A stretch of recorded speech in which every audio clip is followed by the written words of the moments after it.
Right, let's have a go at this, I guess. I don't know how to play this game pretty much at all. I have 10 hours in it. I've looked around the menus. I have a rough idea of what I need to do. Where's the options? There's the options. We'll put on Iron Man. We won't change anything. Missions are disabled, so we don't have any rewards or anything. The weird thing about missions is if you enable them, you can't have achievements, even if you turn off no rewards for the missions. But the missions are kind of like the tutorial of the game. Seems a little funky to me. If you turn off the rewards, surely that should be okay.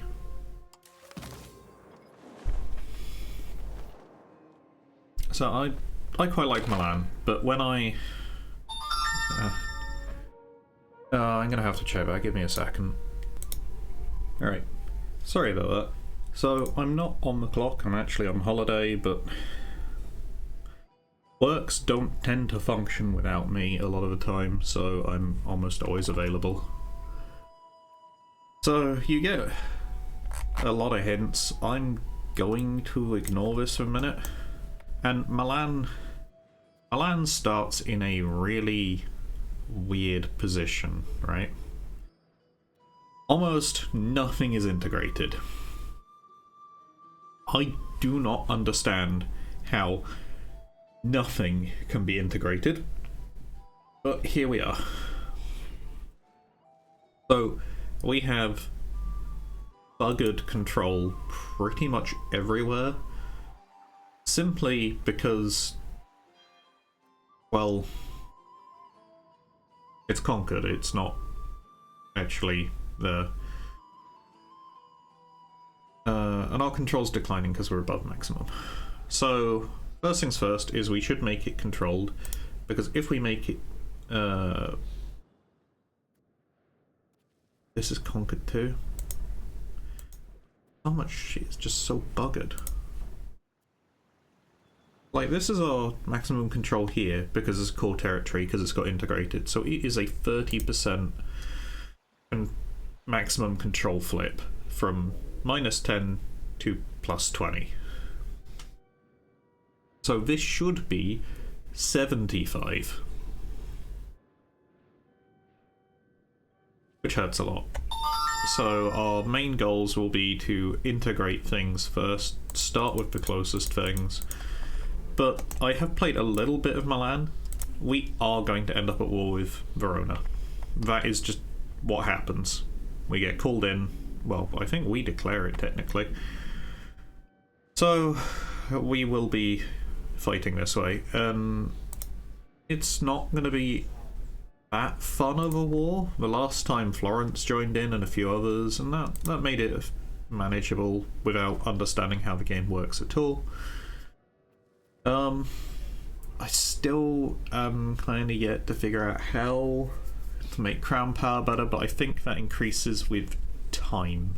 And I haven't really played the game long enough to figure things out. I've only put in like maybe 30 years at best into a game from this point.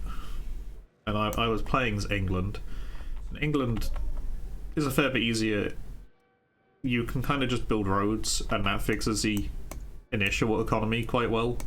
That and beating up France was not too bad.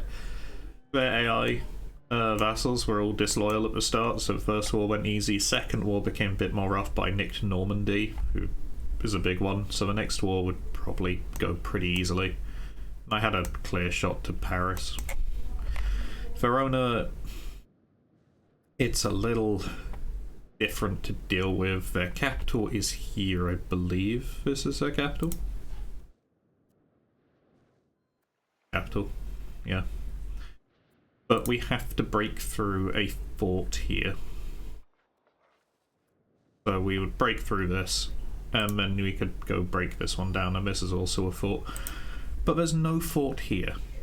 Now the interesting part about warfare in this game is if you take a town or a city which does not have a fort on it, it ticks in one tick, like taking a normal tile. However, it does flip control of the other tiles, so I could take this one and it'll flip control of these to me. If I took this one, it would flip this one to me. But I don't... It wouldn't flip this one, I don't think, because it is in control of the fort. I think the fort might flip back control of the town. I haven't entirely figured it all out yet. So,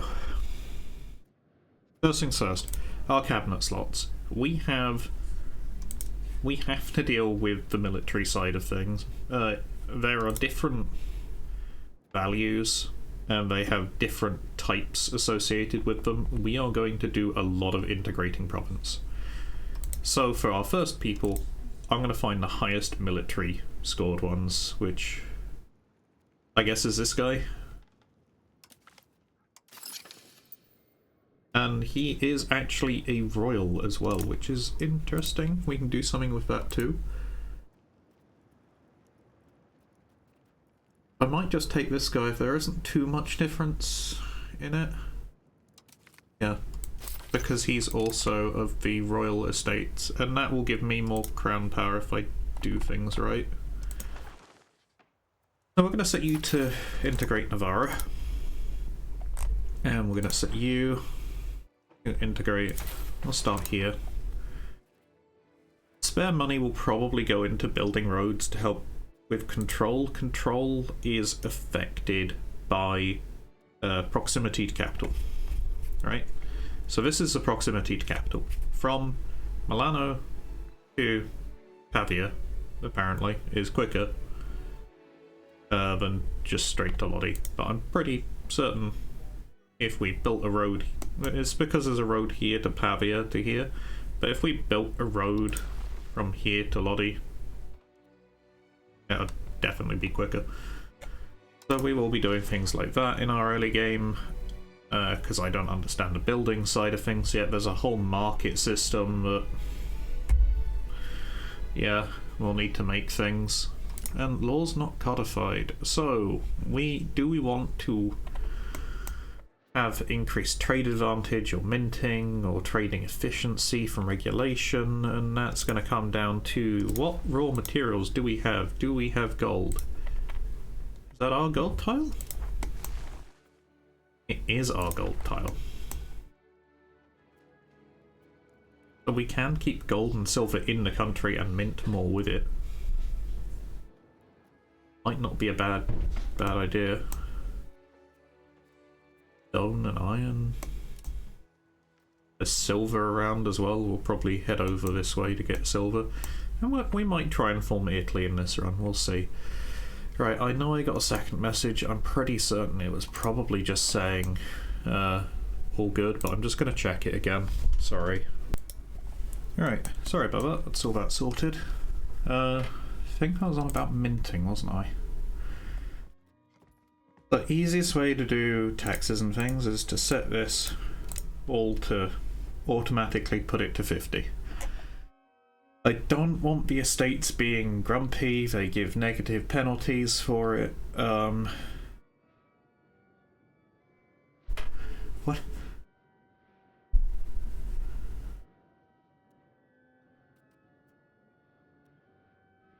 Oh, the commoners like these countries. That's interesting. I'm going to drop my fort. Navy and army maintenance. That'll come back when we're at war. Diplomatic spending, I believe we do have to have some... Do we have? Oh, how do I find this again? The diplomacy. I've got no rivals. I have no subjects. Okay, so I don't really need too much in terms of diplomatic capacity. Maybe we improve with the papal state.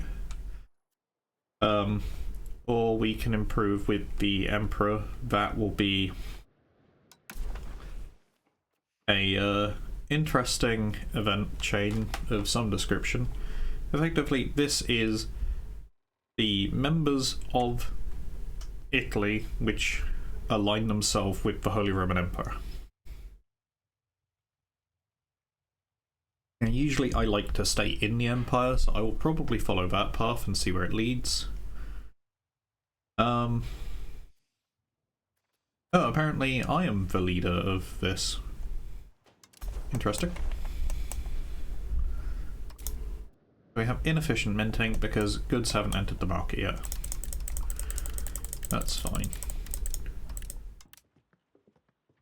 Yeah, we're going to do this until it's balanced. We don't want to gain or lose inflation, but we do want some minting. Cost of the court.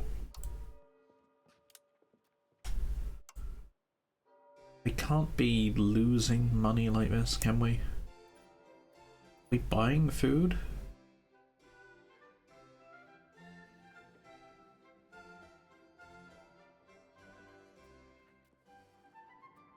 It seems like we might not have enough food in the market. Maybe it just needs a month tick.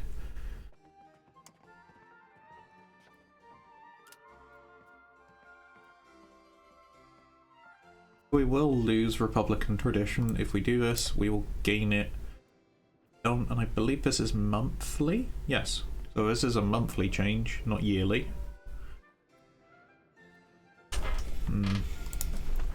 We should select some rivals, so we will obviously select Verona for at least one. Oh, we can only have one. Government reforms. We can add more reforms to give us more power. So we already have something in place where the noble levies give more troops. Cabinet member. Interesting. There is... Oh, we don't have access to too many of them either.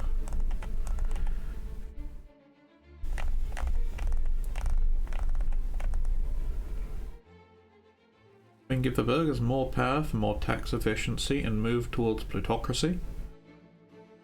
Instead of autocracy, we can move towards serfdom. With more diplomatic rep and capacity, move towards consistency.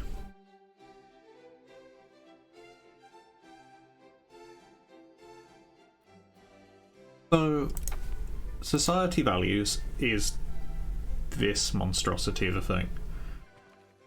And depending on how far along the trees you are, it will move a certain way, so, and give you a certain amount of buffs. So we are in the decentralized section, we are 80 towards it.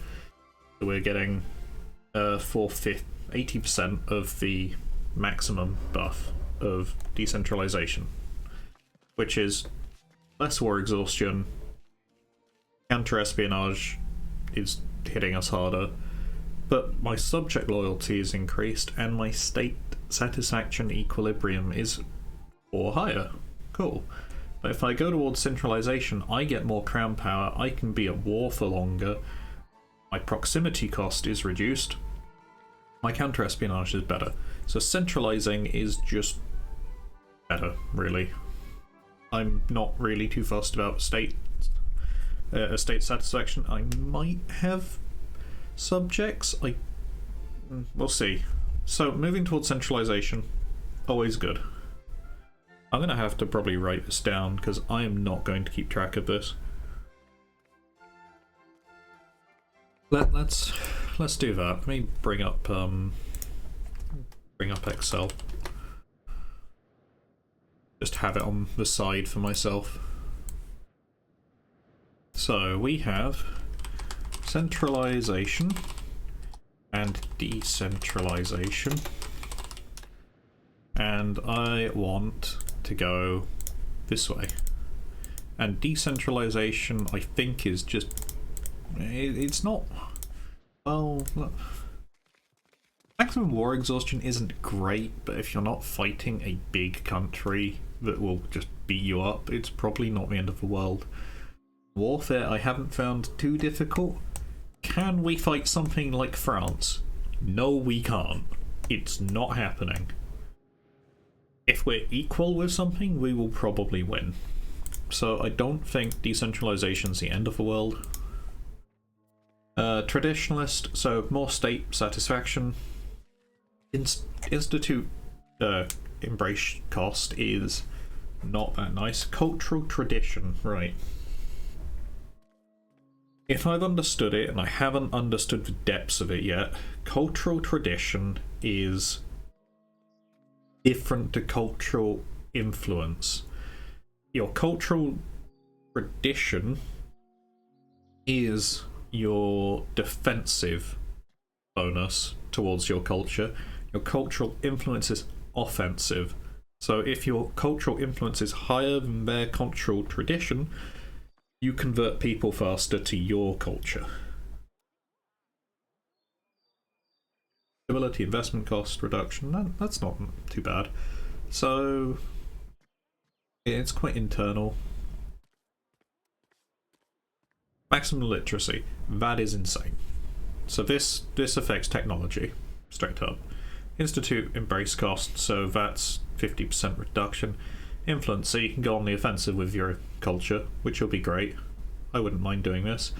If a culture is just better than ours, then maybe we just swap to that culture and just bow for our own culture instead. That's not as nice, but it's just money at the end of the day. So, but maximum literacy and institution embrace cost is tech related. So if we open up technologies, under this tab, you can see we have tech trees. So under the tech trees, we've done a few of these already with more of the advanced worlds, but we can't do meritocracy because we've not embraced meritocracy, the institution.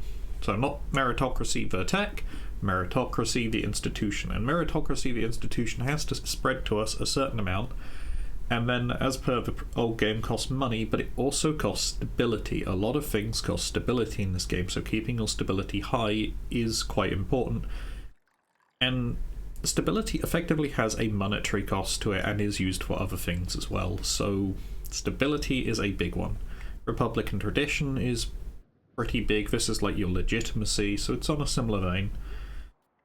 And then you progress through the tech tree, you perform a certain amount of research progress, but it's based on the power of your people's language, a clergy, literacy rate. Yeah. How much I actually make research wise, like monthly research progress is this.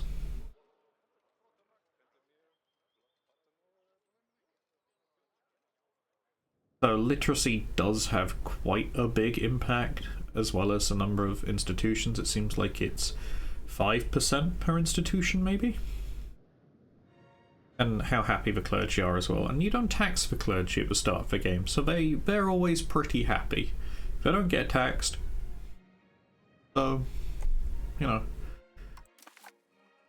In terms of tech, we only really have one option to start with. It's going to have to be this one, which increases maximum literacy for the clergy. The clergy aren't a big population, but obviously they will help a bit. Institution growth, we have literacy for the traders. That's good. I did get a tea earlier as well, by the way, so sorry if I take random pauses. Monthly diplomats is good. Cultural tradition, so this is a defensive bonus for your culture. Monthly army tradition. Religious influence.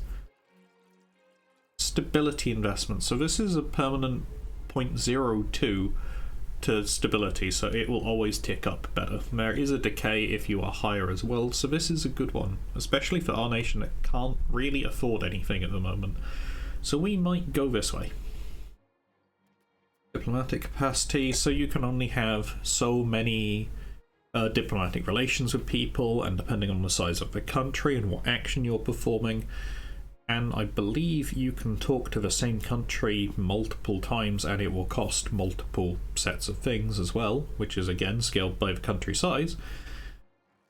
It will cost you diplomatic capacity.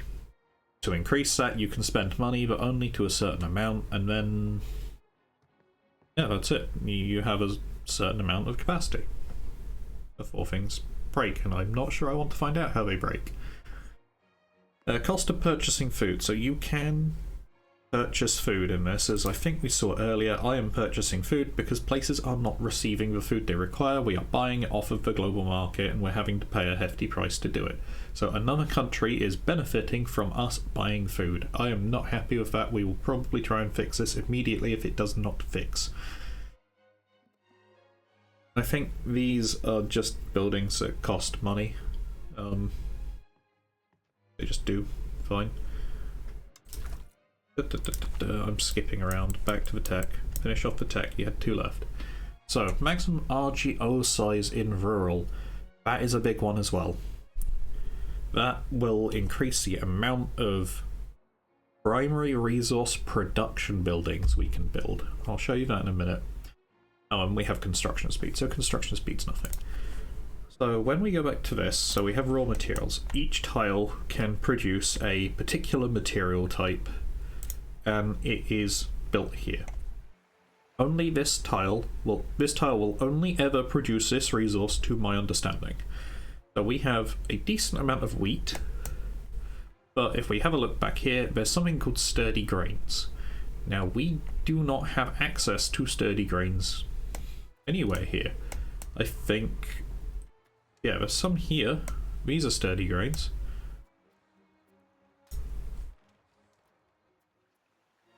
Let highlight everywhere. Yeah, there's some up past the Alpines a little bit. There's one right next to our gold tile, actually. That might be something to have a go for. They are in the general market, but they're not part of us. They're part of a country called Sion. Okay. Maybe that's a country we go for, and we just take out to build their grain. They also have iron and lead. Do we have? We have iron and lead, right? We have some. And lead, yeah, we have some. But, you know, adding some more won't hurt.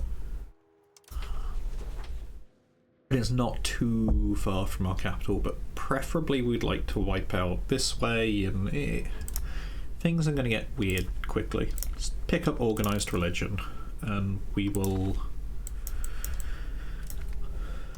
head towards stability. We'll do that. So you can queue up research techs as well, so it's going to go this way. And maximum RGO size in rural will be great to queue up afterwards. And it'll go through guilds and peasant connections and clearing terrain. That's tech sorted for a while. Children can have better education. My first...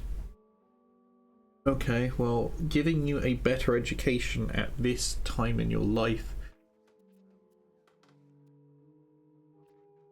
isn't going to help.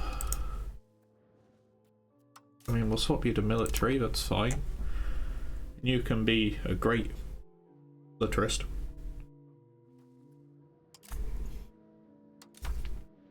We never did sort out government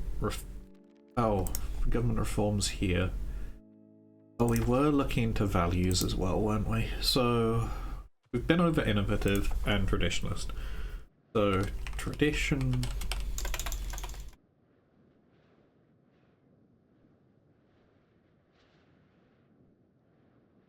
So innovative is great. We really want that. Traditionalist.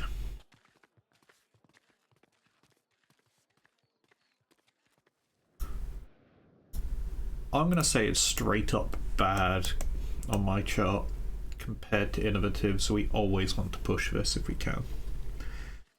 Spiritualist.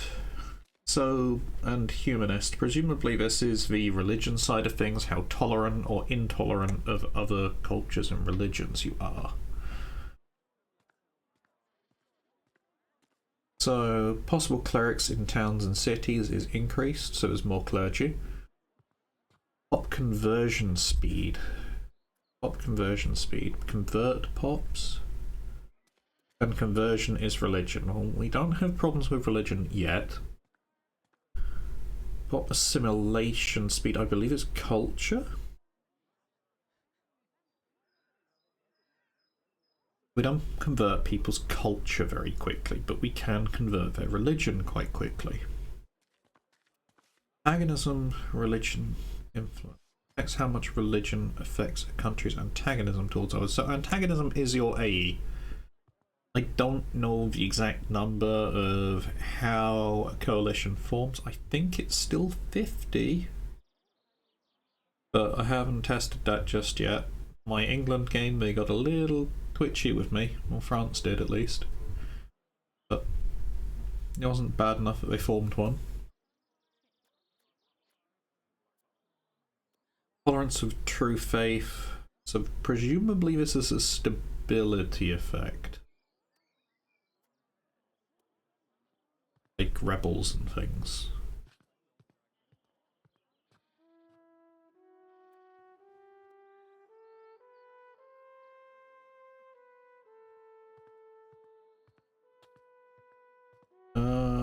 Seems to be. So this is okay. There's no problems with religion so far. We're not looking to go into Africa at the moment, and I'm not and like fight the Muslims on a religious basis. I think we're going to stay mostly European and possibly situated for this run while I figure more bits and pieces out. Add religion in later maybe, so it might be that we go towards humanist, which is the opposite from the looks of it. So we gain less antagonism from religion when we do things. We tolerate heretics and heathens more. We have increased assimilation speed for culture, which would be more helpful making one culture. And there's less conversion speed, which again is the religion side of things. For this run, I'm gonna say humanist is probably better. But I don't think one is specifically better than the other. I think it's going to be based on specific runs. So humanist. So I'm gonna name it humanist for this run. Aristocracy and plutocracy. This is interesting. This one in particular is interesting. So, aristocracy. Possible nobles in towns and cities is increased. The nobilities... Oh, this doesn't increase clergy power, does it? Increases the amount of clergy. But yeah, aristocracy. Increases nobles' power by 50%. That is a big buff, really. It's not as big as you would see. So each pop and type has a certain power value, and then that is increased based on societal values and things like that. So a 50% increase to 3 is 1.5. But you have to look at your population in a massive pie chart, effectively, and if it's a noble pop, then it gets increased by this modifier. Take the total power and split it out back, and you get this pie graph. I don't want to make it in Excel and show it. I'd have to learn too much more Excel. But the more power a estate has, the less we do, effectively. But they are also fighting the other estates for power as well, so we're not losing as much as it sounds, but other estates will not be happy either. Discipline. Now discipline, I believe, works the exact same as EU4, and it is the how strong a regiment can fight. So it impacts their damage and their damage taken. Done and taken. Expected cost of a court plus 2%, I don't think is too bad. It impacts how much of a tax base, so it's expected to go to the cost of a court. Okay. Well, for a lot of our game, we might end up having cost of the court up really high. I haven't decided how I want to do this yet, because I think we might want this down for quite a while we figure things out. But I think expected cost of a court is probably roughly how much money we need to put towards the court to make it so our Republican tradition will or will not go up. Plutocracy. So this is more of like the trade one. There's more burghers, so there's more people trading. They have increased power. There's more trade efficiency, so trade efficiency works differently, but I'm not sure how yet. Modifies how profitable a trade will be by directly impacting price you sell goods to the market. Okay, so if your trade efficiency is higher, the goods you sell to the market are higher, so you get more money doing this. Cost of the court is also lower, so presumably less money has to go to the court, but then if you put more in, you would get more Republican tradition back because of it? Not sure. I'm not sure on how the numbers work yet. It's too complicated, there's too many things going on. I don't think I mind giving the burghers more power, especially at the start of the game, where aristocracy is... Well, we have a lot of nobles with power, like they hold the main amount of power. I don't mind taking away power from the nobility. The burghers always start low, but maybe we will end up with more of them having too much power and we'd need to swap something back. But this game, population is very important. Money seems to be quite important, but almost easier to make, maybe. Compared to EU4, when I played England, it felt like the money just kind of rolled in, so I'm going to lean towards plutocracy for this game. Which I think is a little crazy of me, to be honest, in some ways, but maybe we do a trade run. I'm going to name it Pluto this run.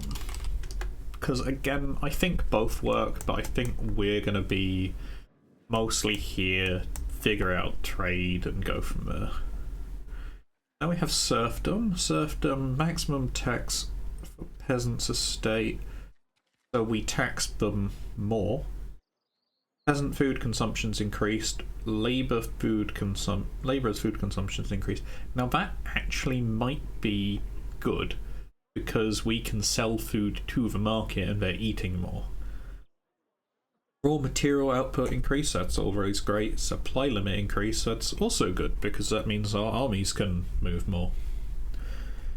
Free subjects, so we can't tax them as much. They don't eat as much. Their promotion speed is increased, which is also good. So if we build buildings, peasants will have to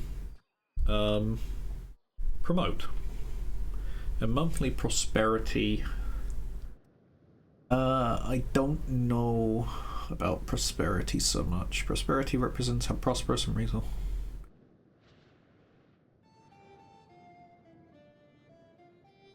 So if we're more prosperous and we have 3 people, then we attract more people, and people are... I haven't played long enough to really feel the effects of people yet, but they do have lives. If they die in combat, they are dead. And if they're dead, they can't build buildings, and they can bugger off out your country if they don't like you. So I think serfdom is certainly best for at least early money. Maybe prosperity and promotion speed is better for later game. So maybe this is better early and this is better late. Let's mark that down.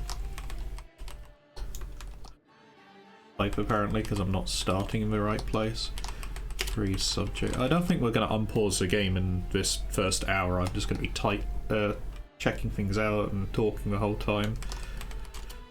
Better early. 3 better late. I think that's how it works, at least, because obviously by attracting more people and promoting them when you have all the buildings that you're going to want to build, and seems better. So belligerent and conciliatory. So this is, do you want to fight or do you want to make peace diplomatically. So we can make CBs quicker. Antagonism from taking land is reduced. Antagonism from breaking truce is reduced. Antagonism from declaring war without a CB is reduced. War score cost reduced. Your Diplo reputation is buggered. Spy network construction is up. But if you're conciliatory, the efficiency of our cabinet is increased. Loyalty of subjects, CB creation speed down. Antagonism is up across the board, but you have better Diplo rep. So this is more if you want to do be friendly diplomatically with people, and this will be if you just want to conquer shit. Which Milan and a lot of the HRE are going to be in very interesting positions in that regard, because do you want to become the emperor, maybe? Now, it doesn't look like we can, because we're not eligible to lead the Holy Roman Empire, because I think we're a republic. But obviously,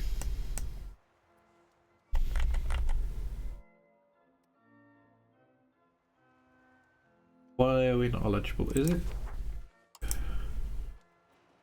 I think it might very well be because we're a republic. Yeah, we're a republic, so we're not eligible, but we could form back to a monarchy, take over, and I don't really know how the imperial side works, but we'll look into that in a minute. Where did I get to? I was under values. So conciliatory is talking to people better, having better diplomatic reputation, which improves how trusted and how likely people are to join you with things. Have better subjects, so you don't have to take their land per se, you can just subjugate them and they'll pay you tax. So it might be that we form Italy and then have some subjects off to the side, but they can get grumpy depending on how big they are compared to you, so we have to be careful with that.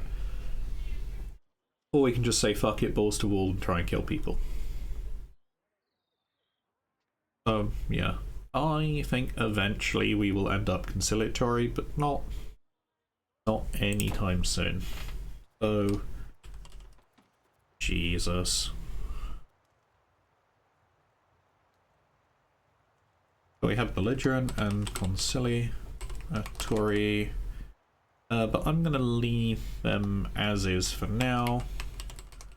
Have quality and quantity. I'm just gonna write these down so I don't have to keep flicking back and forth between them.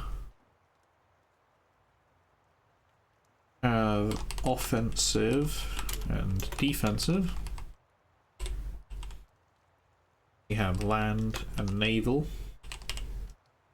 We have capital, economy, and traditional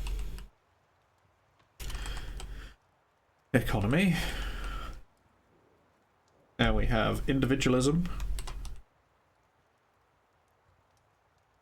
and communalism. So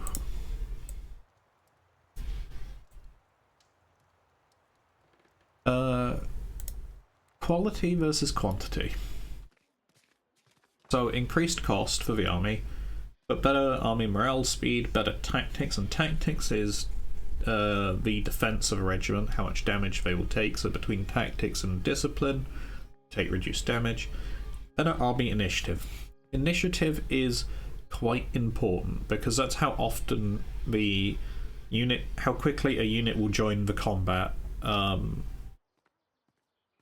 And it works very similarly to the Hearts of Iron initiative. When combat width opens up, units join the fight.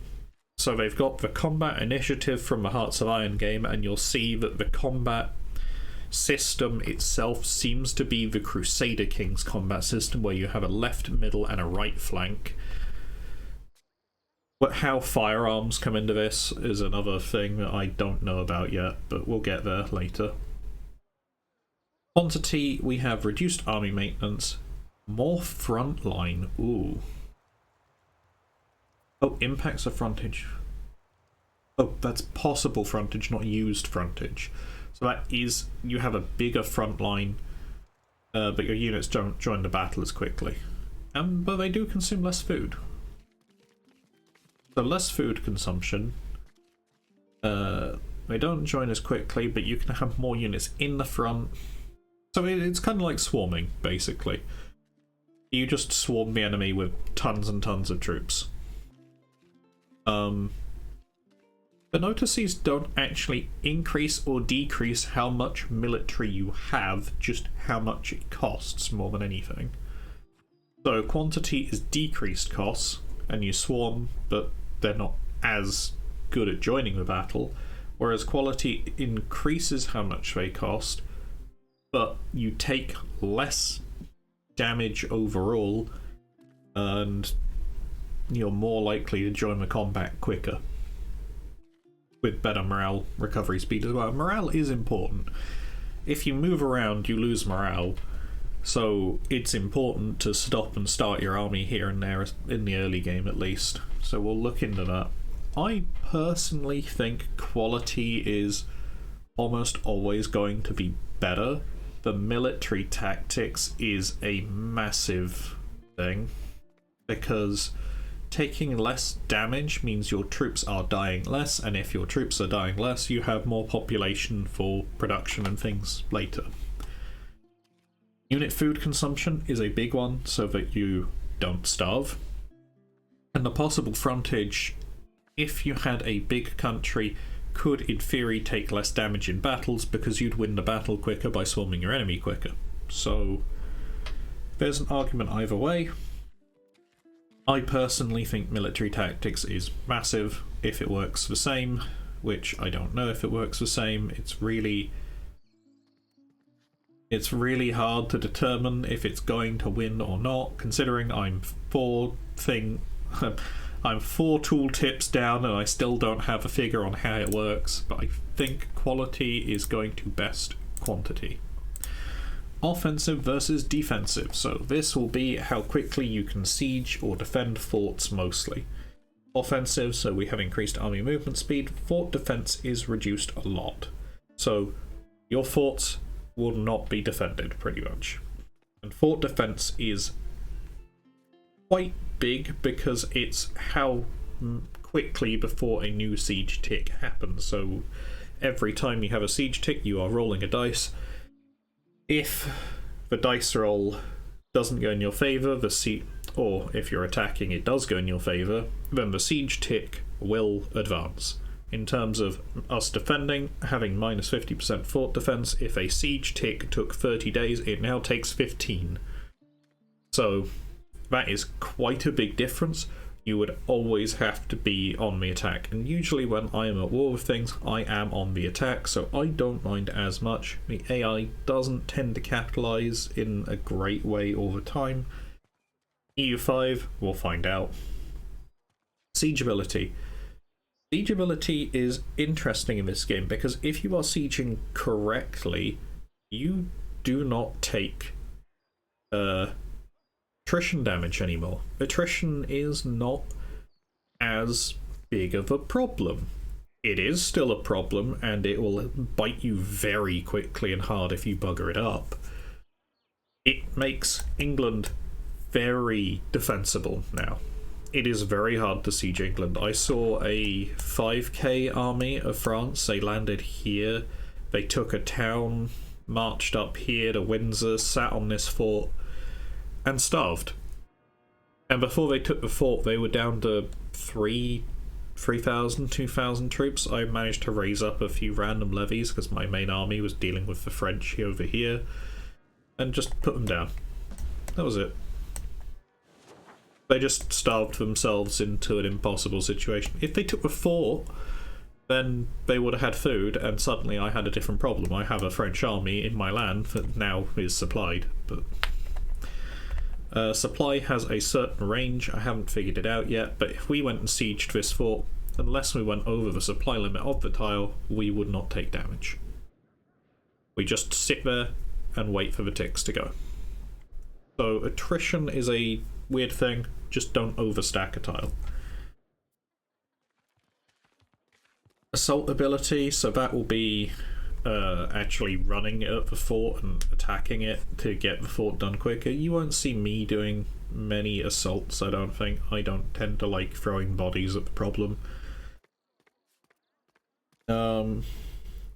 This impacts how much antagonism from declaring war without CB. So we can declare more wars with CB if we're offensive. So this seems pretty much more towards my playstyle. Defensive, if I'm going to play defensive, it will be with Italy, because I like playing defensive Italy. It's nice, it's fun. You can put your forts in the mountains. You don't have to leave Italy at all. You can just sit here forever and do what you want. And we're considering it, so defensive isn't a bad shout here either. Combat speed. What's Anyway, so we have army movement speed. So this will be on the big map. Armies will move slower. Fort defense, we went over that. This is the reverse. If it took 30 days, it now takes 45. Minus their siege ability, of course. So in the other situation, it wasn't 15. If their siege ability was good, it would be even quicker. Combat speed, we'll get back to because I want to look into that. Fort limit, there are a certain amount of forts you can have in your country, and this will increase its limit. And we can reduce the maintenance of forts. Forts do project a zone of control. People cannot move. I think, can you? You can move past forts, but I don't think you can take things, I think. We'll look into the zones of control and things like that later. So forts, let's see actually. Forts have a zone of control over adjacent locations. Represents defensive zone control.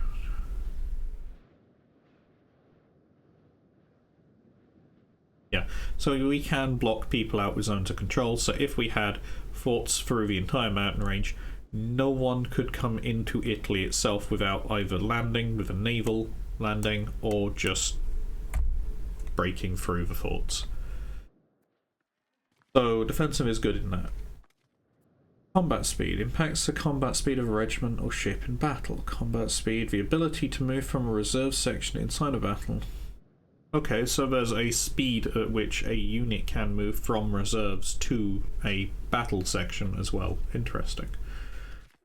And that's also done on initiative chance, and then I guess it has a chance to join the battle based off of its initiative, and then it has a time that it will join the battle in and move into that position. That's something to look into, I guess. I'm gonna say offensive is better for the moment because I don't mind sitting on forts as much, but I don't want to be there forever. This could very well be better, to be honest. I don't think there's much in it. This is definitely better early because the best CB is no CB. That's not even a meme anymore. That is a thing, I think. Early game, no CB is best CB. So we'll look into that. But definitely defensive is not bad for us either. I don't think there's a... No, I'm going to mark it either way. It's not better or worse to go either. Our country will probably lean towards defensive as we fill out more of Italy. Land or Navy. So, maximum RGO size. So that will be the maximum size we can have our goods that we can build in our tiles. Proximity cost through land is reduced. Trade used over land, range used over land is reduced, but trade range used over sea is increased. Okay. Naval should be the opposite. Maritime presence increased by 30%. Proximity cost through maritime is reduced by a entire point.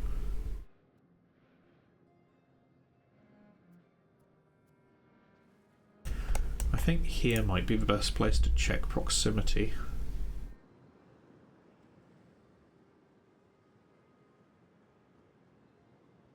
So from London to the Thames, and the Thames is here, this sea tile.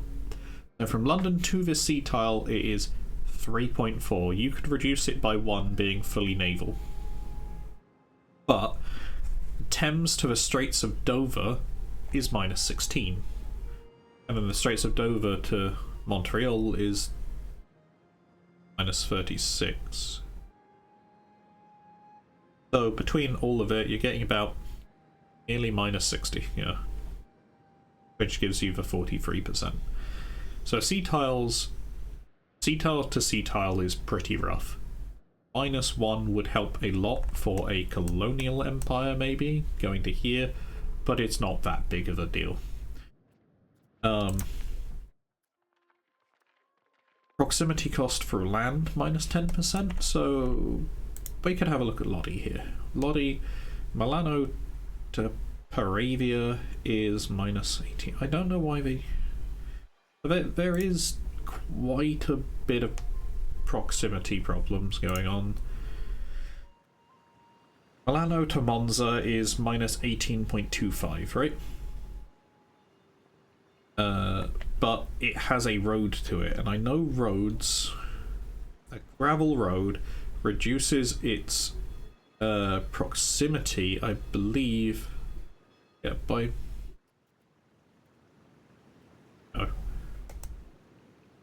proximity by -20.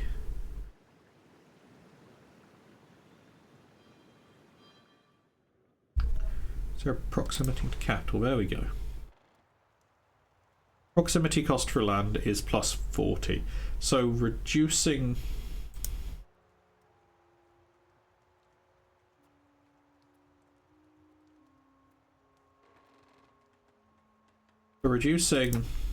proximity via land by 10% would be a -4 reduction instead of the straight -1 production proximity of naval. So land seems to be very good for what we're thinking, because we're going just Italy. Everything will be land. We put our capital somewhere in the center, like, oh, I don't know, Rome, maybe? Wherever Rome is it not? Oh, Rome's here. I was a bit too high. So maybe we put it in Rome and just have everything. Don't know. We'll see. But land certainly seems straight up better for the game that we're looking to do. Capital economy versus traditional economy. Building cost reduction. That's a good start. So it costs less to make buildings. Food production reduction. So we will make less food with the capital economy across the board. That's not so great. We do need to feed our people, or they will starve and they will either die or leave. Not good. Bank interest reduction. So we get less interest on our loans. That's interesting. So if we had higher capital economy, we could take more loans, but build more buildings, pay back the loans, and keep going. Production efficiency, so that will increase every other good.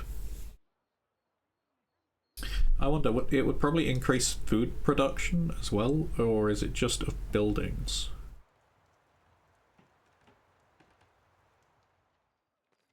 That might be that might be interesting to figure out.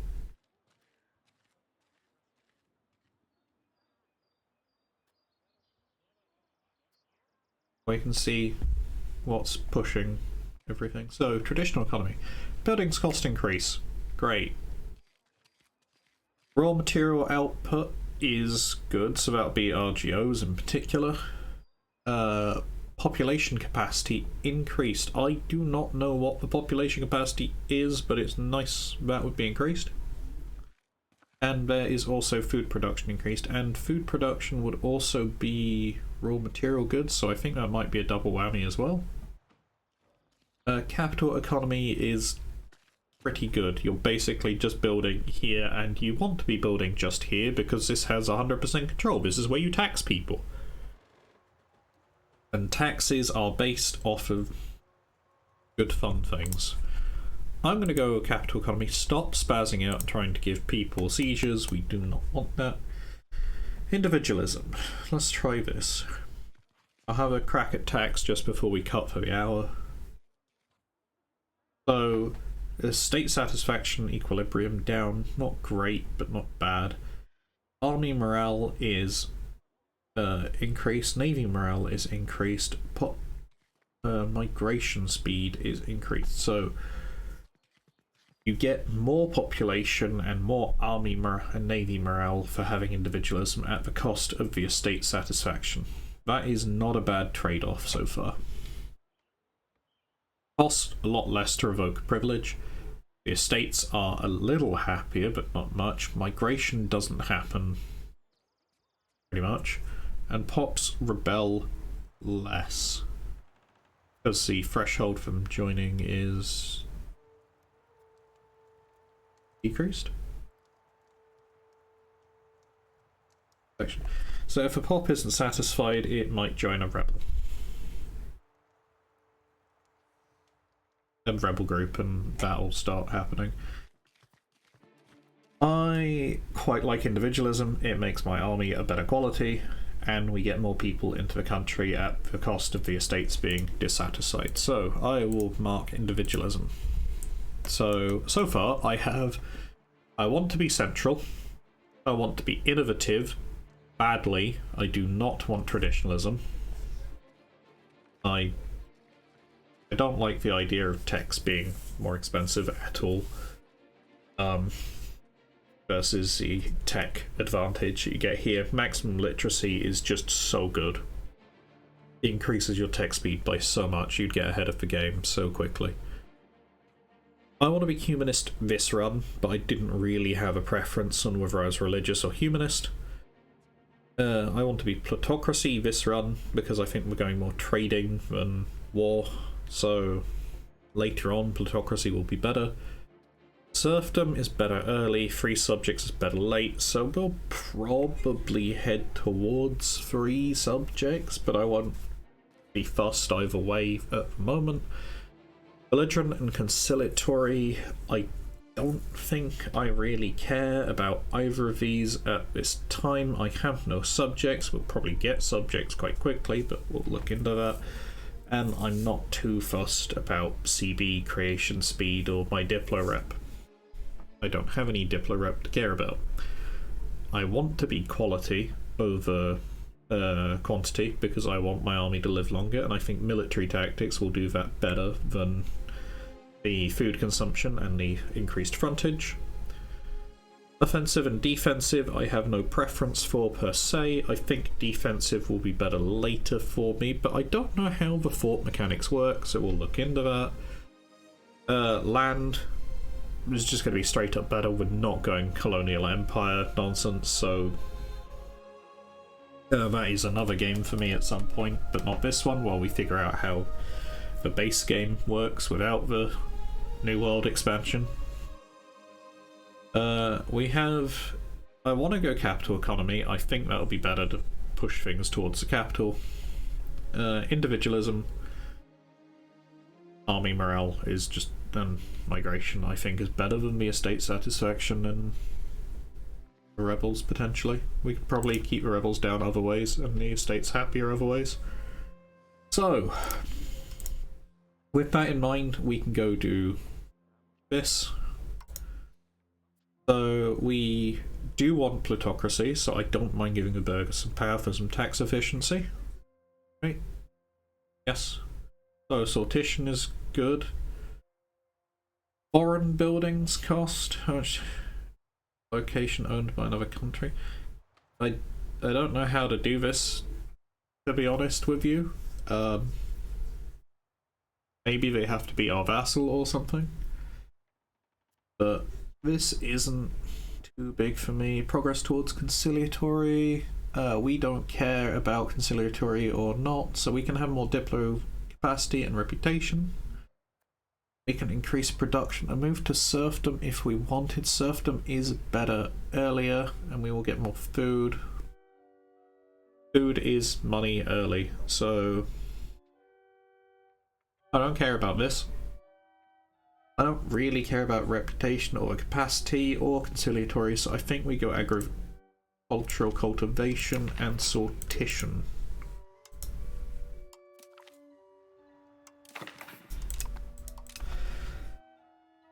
Okay. There's a lot more clergy than nobles, actually. And there's a lot more burghers than clergy, and there's a lot more commoners than anything else. And there's only one of me, of course. So What have we given the nobility so far? We have increased tax efficiency for autocracy. So that might be something we would look to remove, but we can't afford to remove 158 stability's worth of stuff. We might need to get more crown power to do that. We have increased our crown power quite considerably across this, but we'll look into that more in a bit. Port limit and move towards decentralized. We do not want to be decentralized. We want centralized, so this should go too if we can.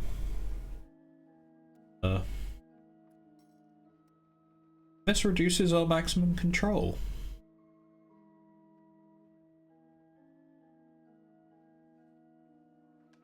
Oh, because we're Visconti city estates.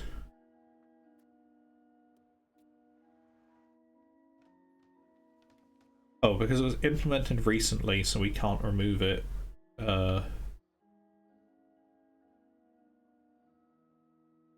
We have to have higher control in the capital as well. Do we want to give them anything else? Do you like the idea of being more individualistic? Increased expected court cost isn't bad. Influence will help spread our culture. You don't want to remove more max control or increase. This seems terrible. But more serfdom. But the rest of it seems terrible. Ability decay reduction. Gender impact for nobility. Okay, so this will mean that the nobility side with us more, but we get more progress to aristocracy. More Republican tradition, more innovative, replace cabinet member cost reduction. This seems really good. They do get more power, but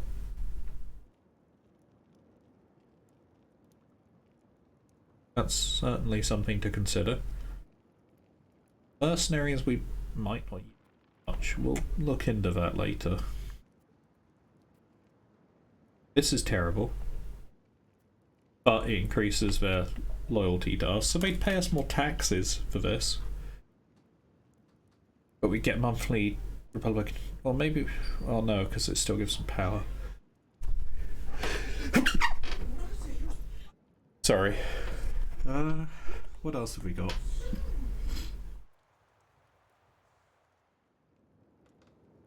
So the tax that we could put onto them is reduced. Their levy size is reduced, but we centralise more. That might not be a bad one, because I don't...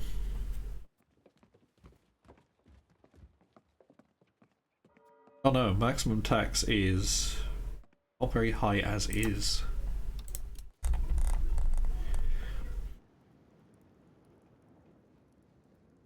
So we couldn't tax them very highly. The army we'd get from them is reduced. That's not... That might be a bit too much to swallow. Food consumption reduction and increase to serfdom. Oh my god. Right. That's nothing. Artist salary and increased production and increased progress to innovative. So that might be a good one as well. This looks terrible. Increased discipline and progress to quality. So that's a big cost of power, but that might not be too bad. More max control reduction and progress to decentralize, but monthly prosperity, that's bad too.